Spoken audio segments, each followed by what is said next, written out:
Channel Punjabi ਦੇਖ ਰਹੇ ਦਰਸ਼ਕਾਂ ਦਾ ਪ੍ਰੋਗਰਾਮ ਫਰੰਟ ਲਾਈਨ ਵਿੱਚ ਬਹੁਤ-ਬਹੁਤ ਸਵਾਗਤ। ਦੋਸਤੋ, ਅੱਜ ਪ੍ਰੋਗਰਾਮ ਦੇ ਦੂਜੇ ਹਿੱਸੇ ਵਿੱਚ ਅਸੀਂ ਪਰਮਿੰਦਰ ਥਿੰਦ ਹੋਣਾ ਨਾਲ ਥਿੰਕ ਇੰਸ਼ੋਰੈਂਸ ਤੋਂ ਖਾਸ ਗੱਲਬਾਤ ਕਰਨੀ ਹੈ। ਇੰਸ਼ੋਰੈਂਸ ਸੰਬੰਧੀ ਬਹੁਤ ਸਾਰੇ ਨੁਕਤੇ ਨੇ, ਪ੍ਰੋਗਰਾਮ ਨੂੰ ਜ਼ਰੂਰ ਸੁਣਿਓ, ਦੇਖਿਓ। ਪਰਮਿੰਦਰ ਥਿੰਦ ਹੋਣਾ ਨਾਲ ਥਿੰਕ ਇੰਸ਼ੋਰੈਂਸ ਤੋਂ ਫਰੰਟ ਲਾਈਨ ਦੇ ਦੂਜੇ ਹਿੱਸੇ ਵਿੱਚ ਅਸੀਂ ਗੱਲਬਾਤ ਕਰਨੀ ਹੈ। ਪ੍ਰੋਗਰਾਮ ਦੇ ਪਹਿਲੇ ਹਿੱਸੇ ਵਿੱਚ ਕੁਝ ਮੁੱਦੇ ਤੁਹਾਡੇ ਨਾਲ ਸਾਂਝੇ ਕਰਨੇ ਆ। ਸਭ ਤੋਂ ਪਹਿਲਾ ਮੁੱਦਾ ਜਿਹੜਾ ਤੁਹਾਡੇ ਨਾਲ ਅੱਜ ਸਾਂਝਾ ਕਰਨਾ, ਇਹ ਕੈਨੇਡਾ US ਬਾਰਡਰ ਨੂੰ ਲੈ ਕੇ ਆ। ਕੈਨੇਡਾ US ਬਾਰਡਰ ਦੇ ਨਾਲ ਇਹ ਮੁੱਦਾ ਵੈਕਸੀਨ ਪਾਸਪੋਰਟ ਦੇ ਨਾਲ ਸੰਬੰਧਿਤ ਵੀ ਹੈ। ਕੁਝ ਲੋਕ ਇਸ ਗੱਲ ਬਾਰੇ ਵਾਰਨਿੰਗ ਦੇ ਰਹੇ ਆ ਕਿ ਜਿਹੜਾ ਵੈਕਸੀਨ ਪਾਸਪੋਰਟ ਆ ਡਿਜੀਟਲ ਨਹੀਂ ਹੋਣਾ ਚਾਹੀਦਾ, ਉਹਦਾ ਹਾਰਡ ਕਾਪੀ ਹੋਣੀ ਚਾਹੀਦੀ, ਪੇਪਰ ਹੋਣਾ ਚਾਹੀਦਾ, ਤਾਂ ਕਿ ਜਿਹਦੇ ਨਾਲ ਲੋਕਾਂ ਨੂੰ ਆਉਣ ਜਾਣ ਦੇ ਵਿੱਚ ਸੌਖ ਰਵੇ। ਕੈਨੇਡਾ US ਬਾਰਡਰ ਖੋਲ੍ਹਣ ਦੀਆਂ ਕੁਝ ਗੱਲਾਂ ਬਾਤਾਂ ਚੱਲ ਰਹੀਆਂ। 21 ਤਰੀਕ ਨੂੰ ਜਿਹੜੀ ਪੁਰਾਣੀ ਆ ਉਹ ਐਕਸਪਾਇਰ ਹੋ ਜਾਣੀ ਆ, ਸਾਡੀਆਂ ਜਿਹੜੀਆਂ ਬੰਦਸ਼ਾਂ ਆ। ਉਹਦੇ ਤੋਂ ਬਾਅਦ ਅਗਲਾ ਫੈਸਲਾ ਕੀ ਆਉਂਦਾ ਇਹਦੇ ਬਾਰੇ ਤਾਂ ਜੇ ਨਹੀਂ ਪਤਾ, ਪਰ ਇੱਕ ਗੱਲਬਾਤ ਜਿਹੜੀ ਸਾਹਮਣੇ ਆ ਰਹੀ ਆ ਹੁਣੀ ਕਿ ਕੈਨੇਡਾ ਤੋਂ ਅਮਰੀਕਾ ਦੇ ਵਿੱਚ ਜਾਂ ਅਮਰੀਕਾ ਤੋਂ ਕੈਨੇਡਾ ਦੇ ਵਿੱਚ ਜਿਹੜਾ ਵੀ ਨਾਨ ਐਸੈਂਸ਼ੀਅਲ ਟਰੈਵਲ ਆ, ਜਦੋਂ ਵੀ ਉਹ ਹੋਣਾ ਆ, ਉਹਦੇ ਵਿੱਚ ਤੁਹਾਡੇ ਵੈਕਸੀਨ ਦੀਆਂ 2 ਡੋਜ਼ ਲੱਗੀਆਂ ਹੋਣਗੀਆਂ ਤਾਂ ਤੁਹਾਨੂੰ ਕੁਆਰੰਟਾਈਨ ਕਰਨ ਤੋਂ ਛੋਟ ਮਿਲ ਜਾਊਗੀ। ਪਰ ਉਹਦੇ ਲਈ ਹੁਣ ਉਹ ਸਬੂਤ ਕਿਹੜਾ ਪੇਸ਼ ਕੀਤਾ ਜਾਵੇ। ਗੱਲਾਂ ਬਾਤਾਂ ਚੱਲੀਆਂ ਸੀ ਕਿ ਇਹ ਸਬੂਤ ਜਿਹੜਾ ਆ ਡਿਜੀਟਲ ਹੋਊਗਾ, ਤੁਹਾਡੇ ਮੋਬਾਈਲ ਦੇ ਵਿੱਚ ਇੱਕ ਕੁਛ ਇੱਦਾਂ ਦਾ ਪਾ ਦਿੱਤਾ ਜਾਊਗਾ, ਐਪ ਹੋਊਗੀ ਜਾਂ ਜਿਹਦੇ ਨਾਲ ਕਿ ਤੁਹਾਨੂੰ ਪਤਾ ਲੱਗ ਜਾਊਗਾ।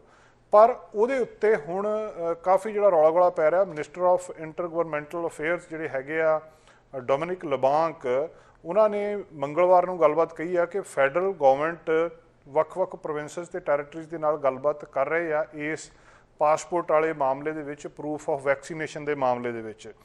ਹਾਲਾਂਕਿ ਅੱਜ ਦੇ ਸਮੇਂ ਵਿੱਚ ਹਰ ਵਿਅਕਤੀ ਕੋਲ ਮੋਬਾਈਲ ਫੋਨ ਆ, ਇਹਦੇ ਲਈ ਬਹੁਤ ਸੌਖ ਹੋ ਸਕਦੀ ਆ ਕਿ ਤੁਸੀਂ ਮੋਬਾਈਲ ਦੇ ਉੱਤੇ ਜੇਕਰ ਤੁਹਾਡੇ ਉਹ ਸਰਟੀਫਿਕੇਟ ਹੈਗਾ ਉਹ ਤੁਸੀਂ ਦਿਖਾ ਕੇ ਬਾਰਡਰ ਕ੍ਰੋਸ ਕਰ ਲਓ। ਪਰ ਦੱਸਿਆ ਜਾ ਰਿਹਾ ਕਿ ਇੱਕ ਜਿਹੜੀ ਐਸੋਸੀਏਸ਼ਨ ਆ, ਕੈਨੇਡੀਅਨ ਸਨੋਬਰਡ ਐਸੋਸੀਏਸ਼ਨ, ਉਹਦੇ ਵਿੱਚ 1,15,000 ਮੈਂਬਰ ਨੇ ਜਿਹੜੇ ਬਹੁਤ ਫਰੀਕੁਐਂਟਲੀ US ਜਾਂਦੇ ਆ, ਅਤੇ ਉਹਨਾਂ ਦੇ ਵਿੱਚੋਂ 10% ਇਹੋ ਜਿਹੇ ਆ ਜਿਹੜੇ ਮੋਬਾਈਲ ਤੋਂ ਬਿਨਾਂ ਟਰੈਵਲ ਕਰਦੇ ਆ, ਜਿਨ੍ਹਾਂ ਕੋਲ ਕੋਈ ਵੀ ਇੱਦਾਂ ਦਾ ਮੋਬਾਈਲ, ਆਈਪੈਡ ਜਾਂ ਉਹ ਡਿਵਾਈਸ ਨਹੀਂ ਹੁੰਦਾ। ਉਹਨਾਂ ਦੇ ਲਈ ਇਹ ਸੰਕਟ ਆ ਸਕਦੀ ਆ। ਉਹ ਮੰਗ ਕਰ ਰਹੇ ਆ ਕਿ ਵੈਕਸੀਨ ਪਾਸਪੋਰਟ ਦਾ ਪ੍ਰੂਫ ਹਾਰਡ ਕਾਪੀ ਹੋਣਾ ਚਾਹੀਦਾ, ਜਾਂ ਸਾਡੇ ਕੋਲ ਘੱਟੋ ਘੱਟ ਇਹ ਆਪਸ਼ਨ ਹੋਣੀ ਚਾਹੀਦੀ ਆ ਕਿ ਸਾਡੇ ਕੋਲ ਇਹ ਡਿਜੀਟਲ ਦੇ ਨਾਲ ਦੂਜੀ ਆਪਸ਼ਨ ਵੀ ਹੋਵੇ, ਤਾਂ ਕਿ ਅਸੀਂ ਉਹਨਾਂ ਨੂੰ ਦਿਖਾ ਕੇ ਅੱਗੇ ਲੰਘ ਚੱਕੀਏ। ਇਹ ਚੋਇਸ ਟਰੈਵਲਰ ਦੇ ਕੋਲ ਹੋਣੀ ਚਾਹੀਦੀ ਆ। ਸੋ ਇਸ ਵੇਲੇ ਜਦੋਂ ਅਜੇ ਕੈਨੇਡਾ ਦਾ ਬਾਰਡਰ ਖੋਲ੍ਹਣ ਬਾਰੇ ਕੋਈ ਵੀ ਸੂਚਨਾ ਨਹੀਂ ਆਈ, ਪਰ ਕਿਉਂਕਿ ਆਉਣ ਵਾਲੀ ਥੋੜ੍ਹੇ ਦਿਨਾਂ ਦੇ ਵਿੱਚ 21 ਤਰੀਕ ਨੂੰ ਜਦੋਂ ਹੀ ਇਹ ਪੁਰਾਣੀਆਂ ਰੈਸਟ੍ਰਿਕਸ਼ਨਸ ਐਕਸਪਾਇਰ ਹੋਣੀਆਂ ਆ, ਅਗਲੀਆਂ ਦੀ ਅਨਾਊਂਸਮੈਂਟ ਹੋਣੀ ਆ, ਤਾਂ ਉਹਦੇ ਤੋਂ ਪਹਿਲਾਂ ਹੀ ਇਹ ਜਿਹੜਾ ਰੌਲਾ ਰੱਪਾ ਆ ਦੋਵਾਂ ਦੇਸ਼ਾਂ ਦੇ ਵਿੱਚ ਲੋਕਾਂ ਦੇ ਵਿੱਚ ਕਾਫੀ ਚਰਚਾ ਦੇ ਵਿੱਚ ਵੀ ਆ ਕਿ ਵੈਕਸੀਨ ਪਾਸਪੋਰਟ ਦਾ ਰੂਪ ਕਿਹੋ ਜਿਹਾ ਹੋਵੇ, ਡਿਜੀਟਲ ਹੋਵੇ, ਹਾਰਡ ਕਾਪੀ ਹੋਵੇ। ਇਹਦੇ ਉੱਤੇ ਲੋਕਾਂ ਦੇ ਵਿੱਚ ਗੱਲਾਂ ਬਾਤਾਂ ਚੱਲ ਰਹੀਆਂ ਅਤੇ ਆਉਣ ਵਾਲੇ ਦਿਨਾਂ ਦੇ ਵਿੱਚ ਇਹਦੇ ਬਾਰੇ ਵੱਡੀ ਅਨਾਊਂਸਮੈਂਟ ਹੋ ਸਕਦੀ ਹੈ। ਦੋਸਤੋ, ਇੱਕ ਹੋਰ ਮੁੱਦਾ ਅਸੀਂ ਥੋੜ੍ਹੇ ਦਿਨ ਪਹਿਲਾਂ ਵੀ ਗੱਲਬਾਤ ਉਹਦੇ 'ਤੇ ਕੀਤੀ ਸੀ ਕਿ ਅਮਰੀਕਾ ਦੇ ਵਿੱਚ 52% ਦੇ ਨੇੜੇ ਜਾ ਕੇ ਵੈਕਸੀਨੇਸ਼ਨ ਰੋਕੀ। ਉਹਦੇ ਤੋਂ ਬਾਅਦ ਲੋਕ ਵੈਕਸੀਨ ਲਵਾਉਣ ਨੂੰ ਤਿਆਰ ਨਹੀਂ, ਅਤੇ ਲੋਕਾਂ ਨੂੰ ਉੱਥੇ ਫਿਰ ਬਹੁਤ ਸਾਰੇ ਇਨਸੈਂਟਿਵ ਦਿੱਤੇ। ਕੈਲੀਫੋਰਨੀਆ ਦੇ ਵਿੱਚ ਕੱਲ੍ਹ ਤੱਕ ਜਿਹੜੀ 1.5 ਮਿਲੀਅਨ ਦੇ 10 ਲੋਕਾਂ ਨੂੰ ਇਨਾਮ ਦਿੱਤੇ ਗਏ, ਬੀਅਰ ਦਿੱਤੇ ਗਏ, ਬਹੁਤ ਕੁਛ ਦਿੱਤਾ ਗਿਆ। ਅਸੀਂ ਉਦੋਂ ਗੱਲਬਾਤ ਕੀਤੀ ਸੀ ਕਿ ਇਹ ਟ੍ਰੈਂਡ ਕੈਨੇਡਾ ਦੇ ਵਿੱਚ ਵੀ ਸ਼ੁਰੂ ਹੋ ਸਕਦਾ। ਕੈਨੇਡਾ ਦੇ ਵਿੱਚ ਹਾਲਾਂਕਿ ਵੈਕਸੀਨੇਸ਼ਨ ਬਹੁਤ ਜ਼ਿਆਦਾ ਹੋ ਰਹੀ ਆ, BC ਦੇ ਵਿੱਚ 75% ਦੇ ਨੇੜੇ ਵੈਕਸੀਨ ਹੋਈ ਆ, ਅਤੇ ਪਰ ਇੱਥੇ ਫਿਰ ਵੀ ਕੁਛ ਇਨਸੈਂਟਿਵਸ ਸ਼ੁਰੂ ਹੋ ਗਏ ਆ। ਅਲਬਰਟਾ, ਜਿੱਥੇ ਸਭ ਤੋਂ ਵੱਧ ਰੈਜ਼ਿਸਟੈਂਸ ਸੀਗਾ ਵੈਕਸੀਨ ਦੇ, ਵਿਰੋਧ ਸੀ ਜਿੱਥੇ ਵੈਕਸੀਨ ਦਾ, ਉੱਥੇ ਅੱਜ ਅਲਬਰਟਾ ਵਾਸੀਆਂ ਦੇ ਲਈ ਕੁਝ ਚੰਗੀਆਂ ਸੂਚਨਾਵਾਂ ਆਈਆਂ।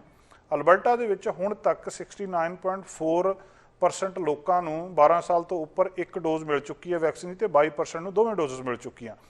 ਉਹਨਾਂ ਨੇ ਜਿੱਥੇ 3 ਇਨਾਮ ਅਨਾਊਂਸ ਕੀਤੇ ਆ ਪਿਛਲੇ ਦਿਨਾਂ ਦੇ ਵਿੱਚ ਕਿ ਜਿਹੜਾ ਬੰਦਾ ਵੈਕਸੀਨ ਲਵਾਊਗਾ ਉਹਨੂੰ $1 ਮਿਲੀਅਨ ਦਾ ਇਨਾਮ 3 ਜਣਿਆਂ ਨੂੰ ਦਿੱਤਾ ਜਾਊਗਾ, ਜਿਹੜੀ ਸਮਰ ਲੋਟਰੀ ਸੀਗੀ ਉਹਦੇ ਲਈ।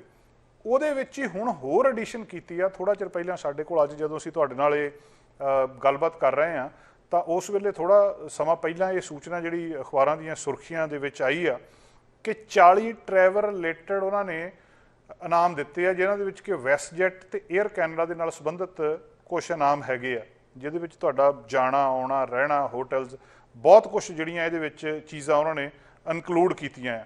ਕੈਨੇਡਾ ਦੇ ਪੈਕੇਜ ਦੇ ਵਿੱਚ ਅਗਸਤ ਦਾ ਜਿਹੜਾ ਲੋਟਰੀ ਡਰਾ ਆ, ਉਹਦੇ ਵਿੱਚ 2 ਵੈਕਸੀਨ ਜਿਹੜੀਆਂ ਹੈਗੀਆਂ, ਉਹਦੇ ਤੋਂ ਬਾਅਦ ਇਹ ਸਾਰੀ ਗੱਲਬਾਤ ਸਾਹਮਣੇ ਆ ਰਹੀ ਆ।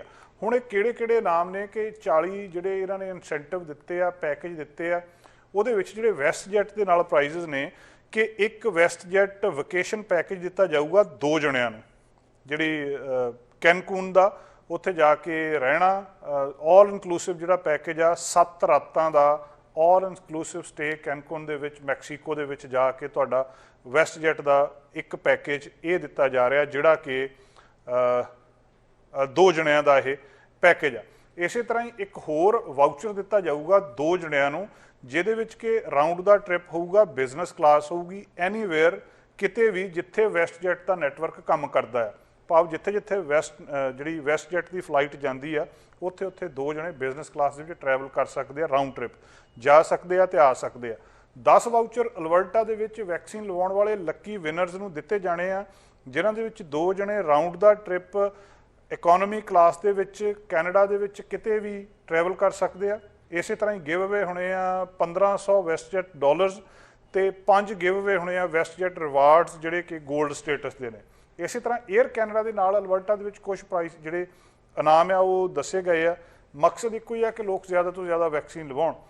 एयर कैनेडा के नाल जिहड़े इनसेंटिव दिते जाने आ उहदे विच एक एयर कैनेडा वेकेशन पैकेज आ जिहदे विच 2 जने होणगे प्लैनेट हॉलीवल कैनकुन दे विच मैक्सीको दे विच राउंड ट्रिप इकोनॉमी फ्लाइट्स 7 रातां ते जिहड़ी एक वेकेशन वाउचर जिहड़ा इहदे नाल दिता जाऊगा 2 जणियां नूं फ्लाई करना राउंड दा ट्रिप बिजनस क्लास दे विच किते भी जिथे एयर कैनेडा की फ्लाइट जाती है।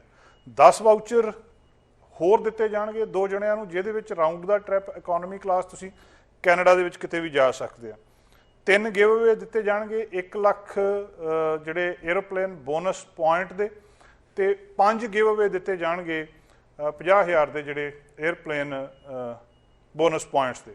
इहदे लई जे तुसीं रजिस्टर करना है लॉटरी के लिए तो ट्रैवल प्राइजेस के लिए तुसी alberta.ca/lottery इस वैबसाइट के उत्ते जाके alberta.ca/lottery तुसी इहदे ते रजिस्टर कर सकते हो। एक एंट्री तुसी करनी है जिहड़ा भी एलिजिबल आ इस समर दे विच ये ओपन आ ते तुसी अपनी वैक्सीनेशन बुक करना चाहुंदे हो तो alberta.ca/वैक्सीन के उत्ते जाके बुक कर सकते हो।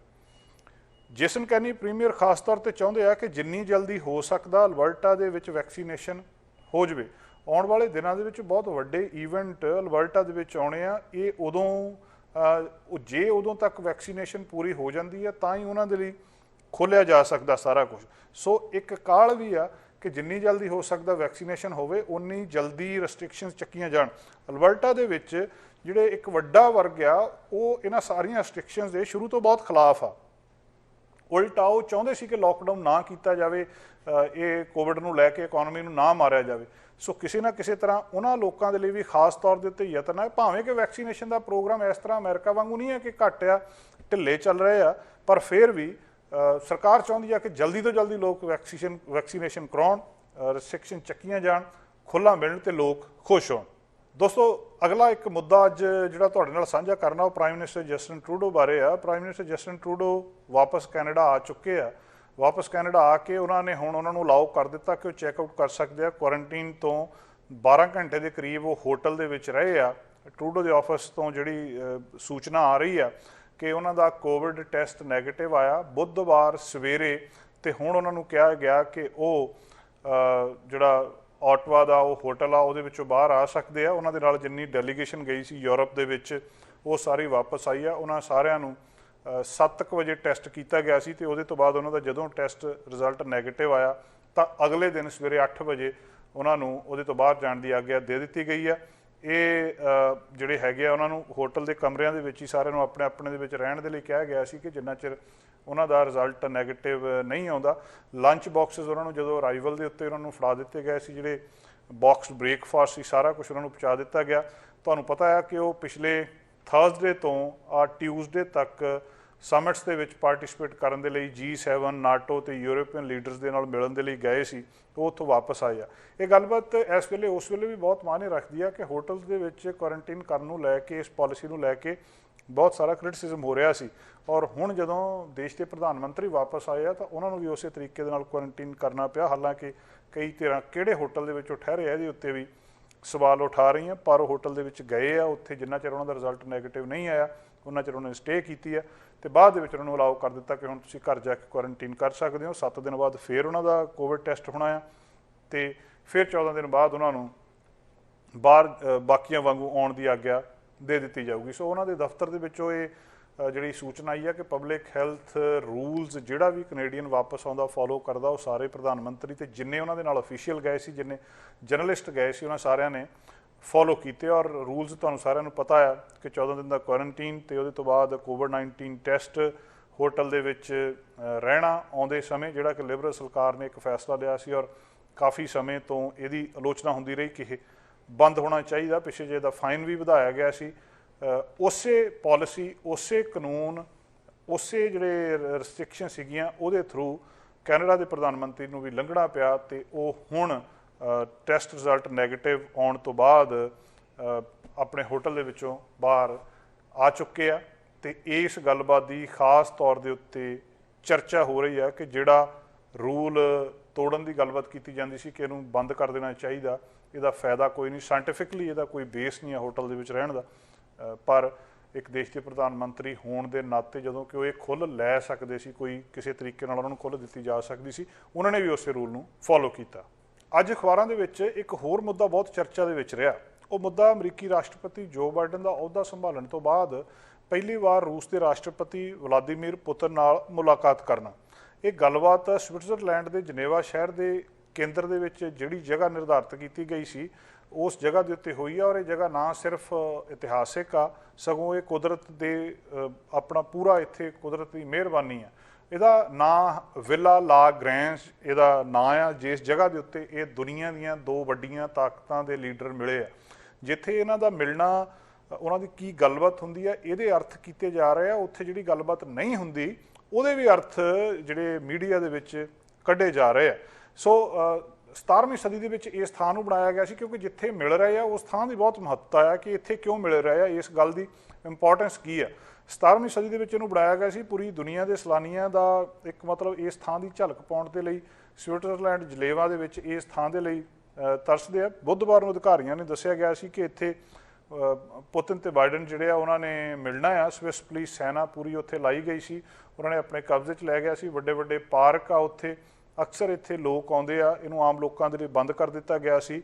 ਰੂਸ ਨੂੰ 2014 ਦੇ ਵਿੱਚ ਜਦੋਂ ਕ੍ਰਾਈਮੀਆ ਤੇ ਉਹ ਕਬਜ਼ਾ ਕਰਦੇ ਆ, ਉਹਦੇ ਤੋਂ ਬਾਅਦ ਰੂਸ ਦੇ ਨਾਲੋਂ ਪੱਛਮੀ ਦੇਸ਼ਾਂ ਨੇ ਬਹੁਤ ਸਾਰੀਆਂ ਪਾਬੰਦੀਆਂ ਲਾ ਦਿੱਤੀਆਂ ਸੀ, ਉਹਦੇ ਨਾਲੋਂ ਪਾਸੇ ਹੋ ਗਏ ਸੀ। ਪਰ ਸਵਿਟਜ਼ਰਲੈਂਡ ਨੇ ਇਹ ਨਹੀਂ ਸੀ ਕੀਤਾ।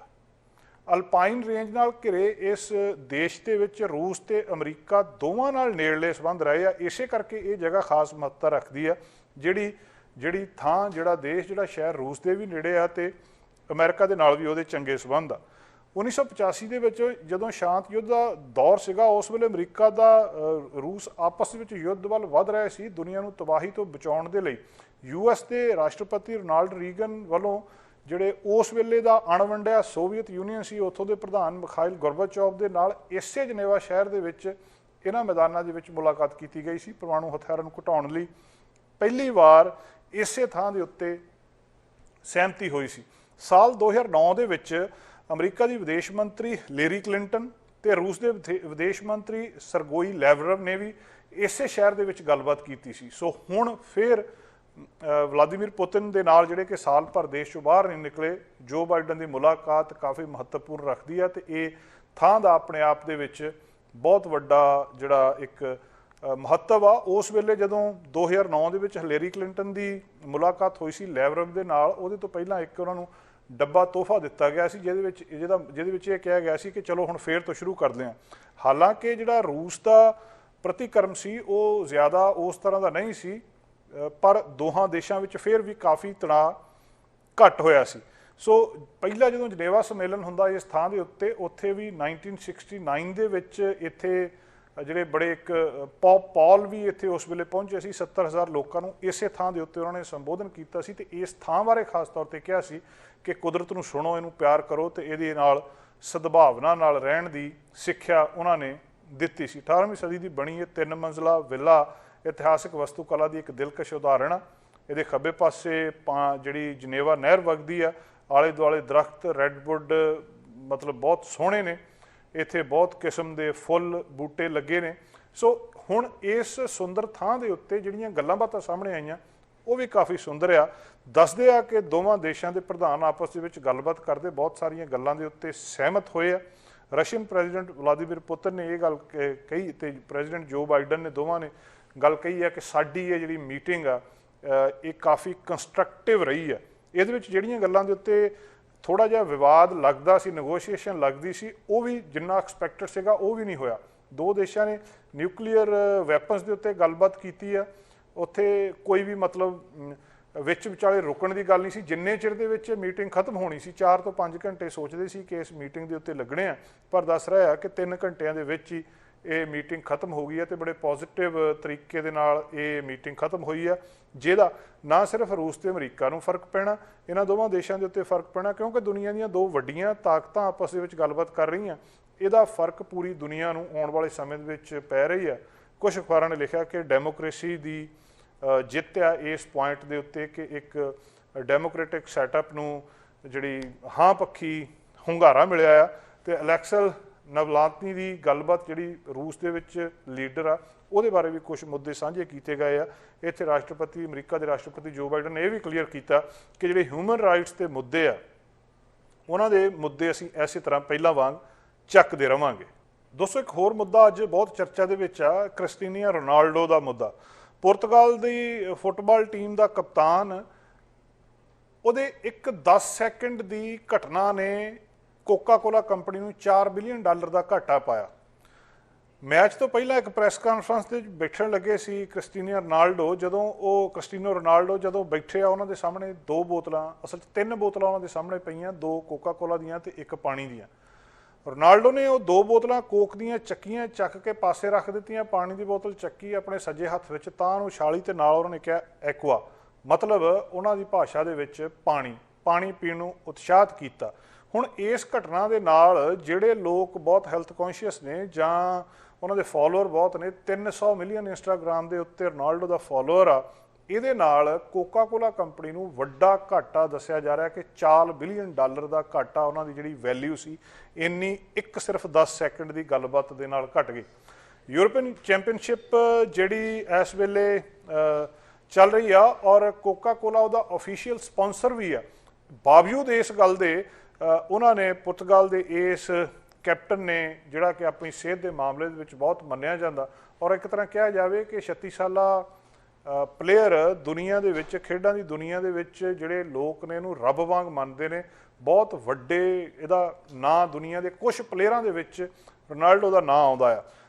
ਇਸ ਬੁਦਾਪੈਸਟ ਦੇ ਵਿੱਚ ਇਹ ਘਟਨਾ ਵਾਪਰੀ ਆ ਸੋਮਵਾਰ ਨੂੰ, ਜਦੋਂ ਉਹਨਾਂ ਦਾ ਮੈਚ ਤੋਂ ਪਹਿਲਾਂ ਜਿਹੜੀ ਪ੍ਰੈਸ ਕਾਨਫਰੰਸ ਸੀ ਉਹਦੇ ਵਿੱਚ ਗੱਲਬਾਤ ਹੋ ਰਹੀ ਸੀ। ਯੂਰੋ 2020 ਦੇ ਵਿੱਚ ਦੱਸਿਆ ਜਾ ਰਿਹਾ ਕਿ ਜਿਹੜਾ ਕੋਕਾ ਕੋਲਾ ਕੰਪਨੀ ਦਾ ਸ਼ੇਅਰ ਸੀ ਉਹ 56.10 ਤੋਂ $55.22 ਦੇ ਉੱਤੇ ਥੱਲੇ ਆ ਗਿਆ, ਜਾਣੀ ਕਿ 1.6% ਡਿਪ ਉਹਦੇ ਵਿੱਚ। ਇੰਨੀ ਗੱਲਬਾਤ ਦੇ ਨਾਲ ਹੀ ਆ ਗਈ ਕਿ ਦੁਨੀਆ ਦਾ ਇੱਕ ਮਹਾਨ ਪਲੇਅਰ ਕੋਕ ਪੀਣ ਤੋਂ ਲੋਕਾਂ ਨੂੰ ਮਨਾ ਕਰ ਰਿਹਾ, ਚੱਕ ਕੇ ਬੋਤਲਾਂ ਪਾਸੇ ਰੱਖ ਦਿੰਦਾ ਤੇ ਪਾਣੀ ਪੀਣ ਦੀ ਗੱਲਬਾਤ ਕਰਦਾ। ਜਿਹੜੀ ਮਾਰਕੀਟ ਵੈਲਿਊ ਆ ਕੋਕਾ ਕੋਲਾ ਕੰਪਨੀ ਦੀ $242 ਬਿਲੀਅਨ ਤੋਂ $238 ਬਿਲੀਅਨ ਤੇ ਆ ਗਈ, ਜਾਣੀ ਸਿੱਧਾ $4 ਬਿਲੀਅਨ ਦਾ ਘਾਟਾ। ਜਿਹੜੇ ਸਪੋਕਸਮੈਨ ਨੇ ਯੂਰੋ 2020 ਦੇ, ਜਦੋਂ ਉਹਨਾਂ ਨੂੰ ਪੁੱਛਿਆ ਗਿਆ ਕਿ ਗੱਲਬਾਤ ਹੈ ਕਿ, ਉਹ ਕਹਿੰਦੇ ਪਲੇਅਰ ਨੂੰ ਅਸੀਂ ਜਿਹੜੇ ਵੀ ਪਲੇਅਰਸ ਆਉਂਦੇ ਉਹਨਾਂ ਨੂੰ ਪਾਣੀ ਵੀ ਆਫਰ ਕਰਦੇ ਹਾਂ, ਉਹਦੇ ਨਾਲ ਨਾਲ ਕੋਕਾ ਕੋਲਾ ਵੀ ਆਫਰ ਕੀਤਾ ਜਾਂਦਾ ਤੇ ਉਹਦੇ ਨਾਲ ਨਾਲ ਕੋਕਾ ਕੋਲਾ ਜ਼ੀਰੋ ਸ਼ੂਗਰ ਵੀ ਆਰਡਰ ਕੀਤਾ ਜਾਂਦਾ, ਜਿਹੜਾ ਉਹਨਾਂ ਨੂੰ ਦਿੱਤਾ ਜਾਂਦਾ ਆ। ਪਰ ਉਹਦੇ ਤੋਂ ਬਾਅਦ ਹੁਣ ਉਹਦੀ ਪਲੇਅਰ ਦੀ ਮਰਜ਼ੀ ਆ ਵੀ ਉਹ ਕੀ ਲੈਂਦਾ ਆ। ਉਹਨਾਂ ਕੋਲੇ ਆਪਣੀਆਂ ਪ੍ਰੈਫਰੈਂਸਿਸ ਆ, ਉਹਨਾਂ ਦੇ ਕੋਲੇ ਖੁੱਲ੍ਹ ਹੁੰਦੀ ਹੈ ਇਸ ਗੱਲ ਕਰਨ ਦੇ ਲਈ ਕਿ ਉਹਨਾਂ ਨੇ ਕੀ ਚੂਜ਼ ਕਰਨਾ ਹੈ। ਤੇ ਇਹਦੇ ਵਿੱਚ ਉਹਨਾਂ ਨੇ ਜਿਹੜਾ ਇਹ ਪਾਣੀ ਚੂਜ਼ ਕੀਤਾ ਤੇ ਲੋਕਾਂ ਨੂੰ ਇਹ ਵੀ ਕਿਹਾ ਵੀ ਤੁਸੀਂ ਵੀ ਪਾਣੀ ਪੀਓ। ਇਹਦੇ ਨਾਲ ਵੀ ਬਹੁਤ ਸਾਰੇ ਰੋਨਾਲਡੋ ਦੇ ਨਾਲ ਇਸ ਗੱਲ ਦੇ ਵੀ ਬਹੁਤ ਸਾਰੇ ਕਿੱਸੇ ਜੁੜੇ ਆ।